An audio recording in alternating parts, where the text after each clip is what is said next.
Poor waiter finds wallet on floor. What he did next shocked the billionaire. Marcus had been wiping down tables at Romano's restaurant for 3 years, and he knew every stain, every scratch, every worn spot on those old wooden surfaces. His hands were rough from the cleaning chemicals. His back ached from bending over tables all day, but he never complained. He couldn't afford to lose this job. It was almost midnight when he found it. A thick leather wallet lying under table 7, the corner table where the rich businessman had been sitting earlier that evening. Marcus remembered him clearly. Expensive suit, gold watch, the kind of man who ordered the most expensive wine without even looking at the price. Marcus picked up the wallet and felt its weight. It was heavy, bulging with what looked like a lot of cash. His heart started beating faster. He looked around the empty restaurant. Tony, the manager, had already gone home. The kitchen staff had left an hour ago. He was completely alone. With trembling fingers, Marcus opened the wallet. His eyes widened. There were $100 bills, lots of them. More money than Marcus had ever seen in one place. He counted quickly. $2,000 in cash. There were also credit cards, a driver's license, and what looked like important business papers. The name on the license read, Richard Blackstone.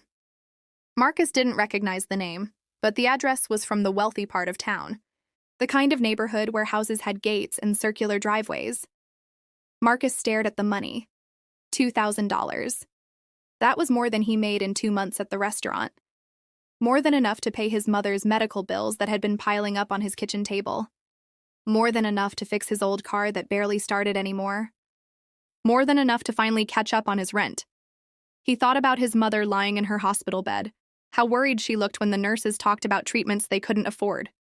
He thought about the eviction notice he'd hidden in his drawer, how he'd been skipping meals to save money. He thought about how tired he was of being poor, of always struggling, of never having enough. Nobody would know. The restaurant had no security cameras. No one had seen him find the wallet. He could take the cash, throw the wallet in a dumpster, and go home. Tomorrow, he could pay his mother's medical bills. He could fix his car. He could breathe again. Marcus closed his eyes and held the wallet tight. For just a moment, he let himself imagine what it would feel like to not worry about money. To sleep. Without stress. To see his mother get the treatment she needed. But then he opened his eyes and looked at the driver's license again. Richard Blackstone. 58 years old.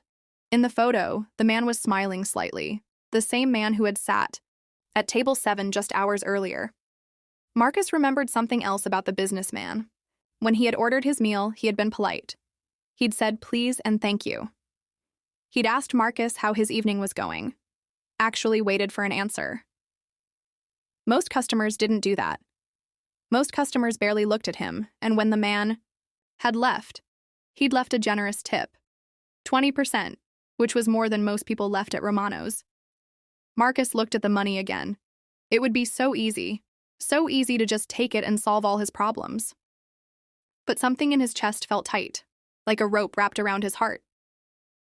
He thought about his father who had died when Marcus was 15.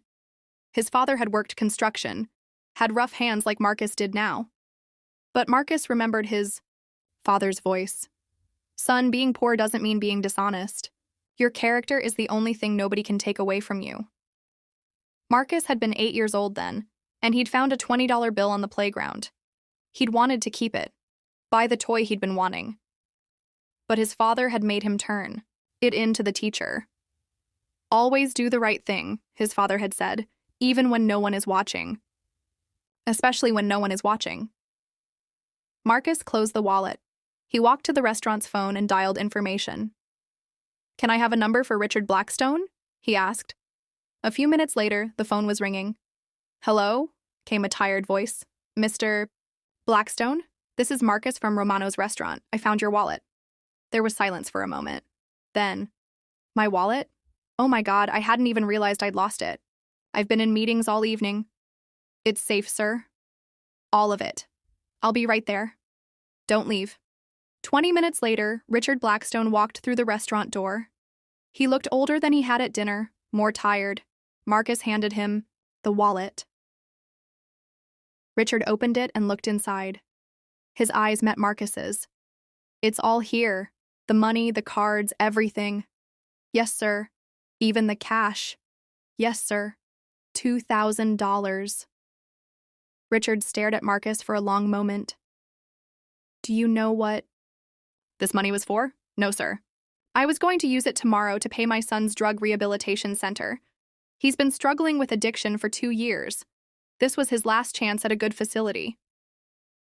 Marcus felt something cold in his stomach. If this money had been gone, Richard continued, I would have assumed I'd lost it somewhere on the street. I would have been angry, but I would have found another way. I always do. But you could have kept this, couldn't you? Marcus nodded. You look like you could use $2,000. Marcus nodded again. Richard was quiet for a moment. Then he asked, Why didn't you keep it? Because it wasn't mine, Marcus said simply. Richard smiled, but his eyes were serious. What's your full name, son? Marcus Johnson. Marcus Johnson. Richard repeated the name like he was memorizing it. How long have you worked here? 3 years, sir. And what do you make? Marcus hesitated. About $9 an hour. Richard nodded slowly. He pulled out his phone and made a quick call. Janet, it's Richard.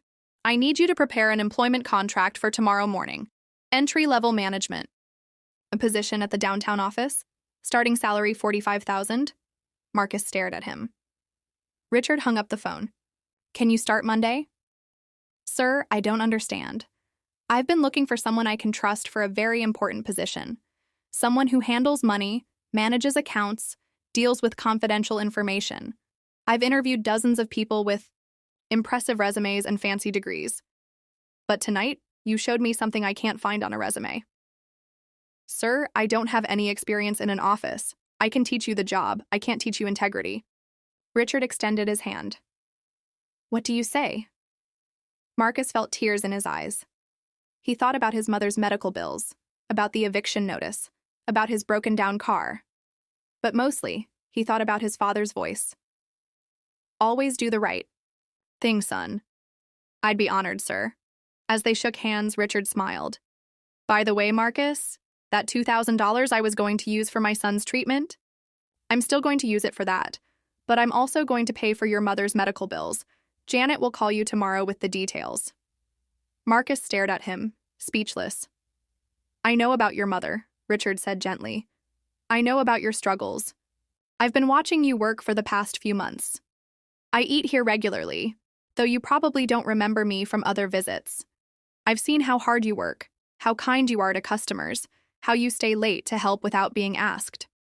Marcus's mouth opened, but no words came out. Tonight wasn't an accident, Marcus. I didn't lose my wallet.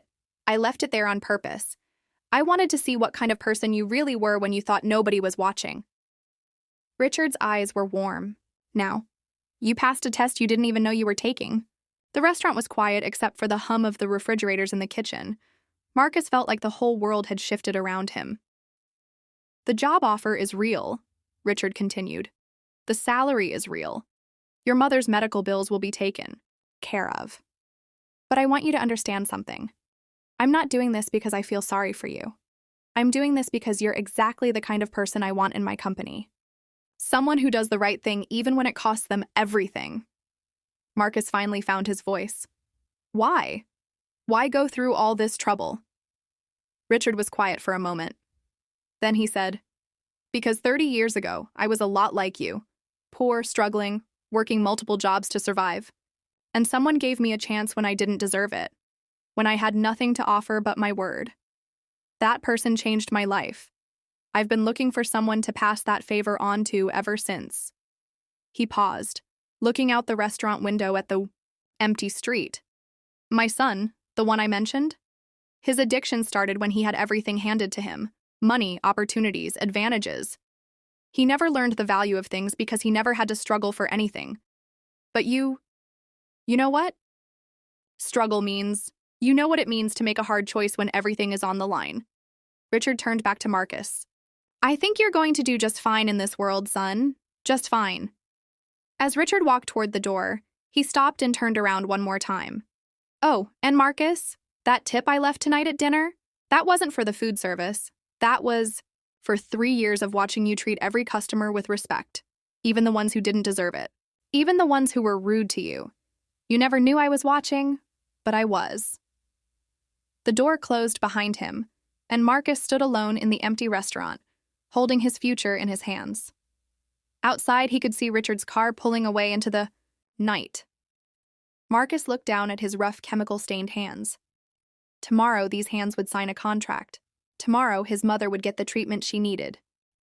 Tomorrow, everything would be different.